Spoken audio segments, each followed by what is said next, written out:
If you've grown up reading the Bible as one big monotone thing where everybody sounds the same and there's no inflection, there's nothing different week to week, you can be forgiven for thinking that Jesus has suddenly turned on his friends when we look at the scripture today.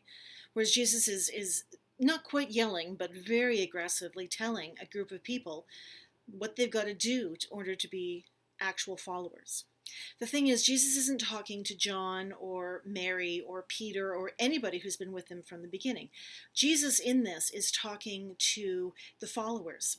At this stage in Jesus' ministry, he's like a rock star. People have heard the miracles, they've heard the healings, they've heard all sorts of stuff, and they want to get a piece of what's going on. They want to see what's going on. Or they're merely curious, like, what's this guy talking about? Is it worth my time? These are the people that Jesus is talking about, the ones who want to come out for the afternoon and go back home and carry on with their life as normal, the ones who have nothing else to do with their time. So yeah, why not? Go follow Jesus for a while, see what happens. But Jesus stops them and says, look, unless you are prepared to turn away from everything you know, don't even bother. Now, the Bible uses the word hate, and hate and love, they're such loaded terms for us today. There's no kind of sense that these words have changed meaning over time. I mean, not drastically, but nuanced enough. And in this instance, when Jesus talks about hating your mother and father, your wife, your children, your siblings, Jesus is talking specifically about turning away.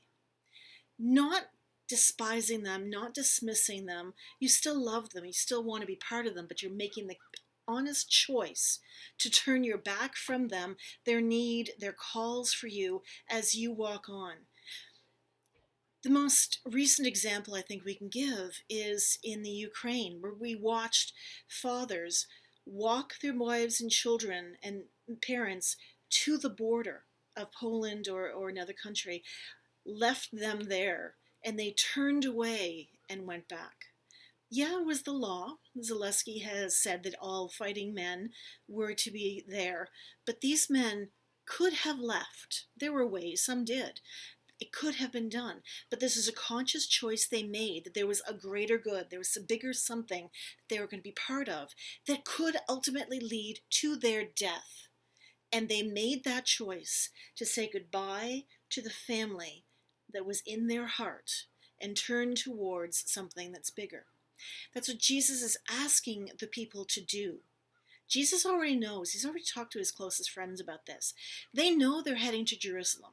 This entire section of Luke's gospel is the journey narrative to Jerusalem.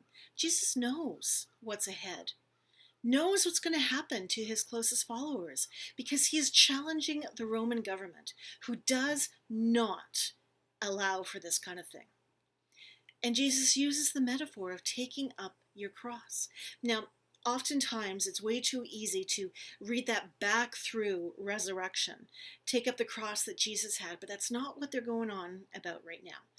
They're not talking about sharing in Jesus' death. They're talking about their very own real possibility. Remember, the Romans would take a whole bunch of political prisoners, not Roman citizens. That's why Peter was executed and was crucified, and Paul was not, because Paul was a Roman citizen. So he was given special credence. Anybody who was considered an enemy of the state or not official Roman citizen, which most Hebrews consider themselves not to be, they were open to crucifixion. And the Palestinian province was always giving the Romans a hard time. So you'd have streets, roads, walkways lined with trees and crosses erected where they would execute political prisoners, primarily men, some women, some children maybe, where the Romans wanted to be a place of terror to try to dissuade people from stepping up. Jesus is saying, look, that what you lined up against the street, that horror, that's what you are choosing. You are not choosing some nice little lark in the countryside, where all these rich women around us are paying for things and you can just sit around and talk. That's not what following me is about. Following me is hard. And when he says take up your cross, he's saying take up your political action. That's what the cross represented. Take up your political action and do something with it. Now, very few of us, even to this day, can meet that calling. And it doesn't make you a bad Christian if you don't. Because for most of us, we are never going to have that call to leave everything behind and go do something else. In fact, it's so rare that when it does happen, those are the people who get their life histories recorded somewhere for posterity, not the average follower.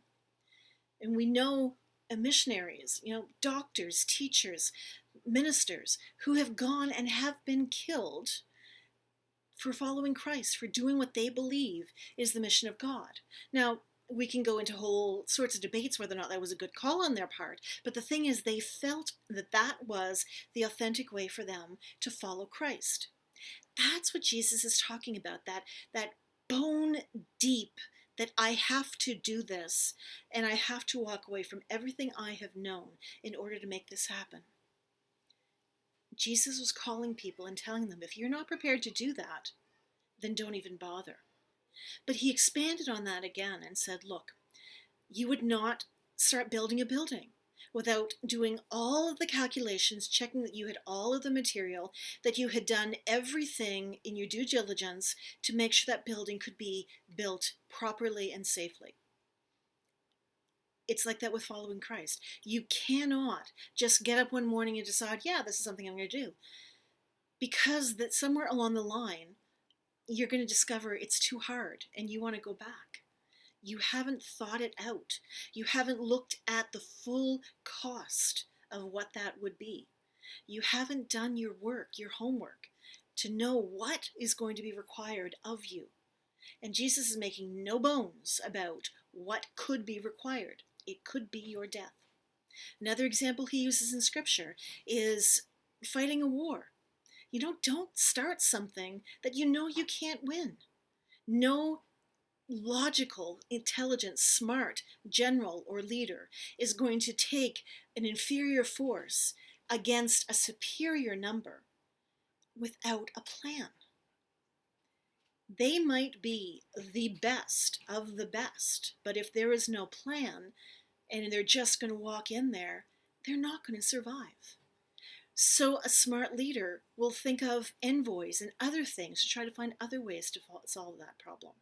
They're not going to go in without having done all the calculations, without doing all the due diligence. That's all Jesus is asking. A lot of people read this scripture and get caught in the word hate and get caught in Jesus' anger, but you can't follow me if you're not going to do this. And they don't listen necessarily to continuation of what Jesus is saying. If you wanted to follow him, if we were in that crowd that time, if we had done that work, if we had spent that time prayerfully and had seen everything, and we still felt that Jesus was exactly where we needed to be, I have no doubt we would have been welcomed with open arms. But Jesus was on a mission at this point in time. This was not just a place of scragglers who wanted, out of curiosity, to see what was going on. They could come in the day. Jesus still taught them. There was no denying that. They can still be as Christ-like as possible in their communities, try to make a better life for the people. But they were not going to be the inner core who was going to face hardship and judgment and challenge. Only a few in each generation actually have that as a calling. We cannot encourage even people around us to think following Jesus to that extreme is going to be easy. So many churches that I've seen when I was a young adult would send their young people who are full of piss and vinegar out to do this kind of stuff. And I remember a group of Mormons who came to my town when I was growing up. They were so lonely. They had no one. Everything was a show for them. They had to be on all the time. My family, who had no intention of changing how we saw our faith, how we practiced our faith, became a welcoming spot for them. One in particular, he could finally relax and be around people. He didn't have to be on. And because he developed some close relationships and friendships with us, he was actually penalized by the larger community and taken away from our comfort and sent somewhere else where he had no one. Now, The Mormons have their way of doing things, and I don't know enough about it to really judge it. I just know that one experience we had with someone who thought they were prepared to do that kind of ministry, that leave it all behind and go do something because you're called that much. And they weren't. They didn't know all the costs. They didn't know the repercussions. So not only do we as individuals have to do that work, but we as communities cannot push people into doing that. We can only support if they have made that choice. Because following Jesus to that level, the high level where you are risking things, that takes a call by God. That takes reassurances by the Spirit always being with them. That takes places where they can put their doubts and their fears and still carry on with what they do. We cannot push them into doing that. Jesus wanted people to know that this was what happened. When we pick up our cross, it's not some burden we have to bear, which is a metaphor of past eras that they used. It's not like my marriage is bad, it's my cross to bear, or I have cancer, it's my cross to bear. That's not what this means. It means I am taking up something that could potentially end in my death, and I am not going to do that lightly. And Jesus did not want me to do that lightly. This is not a passage to shy away from. This is not a passage to turn from as soon as we see Jesus use the word hate. This is a passage to really use as a test almost for our own activity. This is not a do and die kind of Christian litmus test. This is am I the person who will do beyond what community ministry is about? Because there are so many that Jesus left behind to do ministry. That 70 he sent out, they came back and they were doing ministry. They weren't doing the heavy political stuff with Jesus. They were doing the stuff in the community. That is as legitimate a calling. That's where most of us are. And we can still practice all of that anytime, anywhere.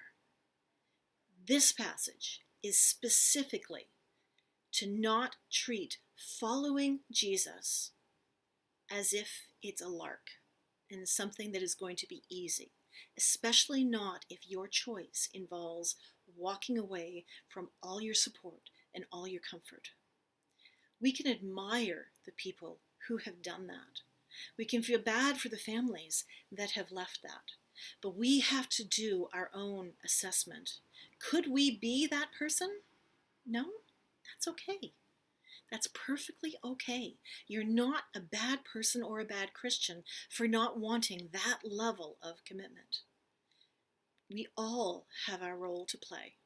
Some will be called to be the ultimate sacrificers of their life and their being. Not all of us will. But all the rest of us, that's kind of how the church continues, because we were able to share all the meaning and everything that happened. So don't stop when you see Jesus talk about hate.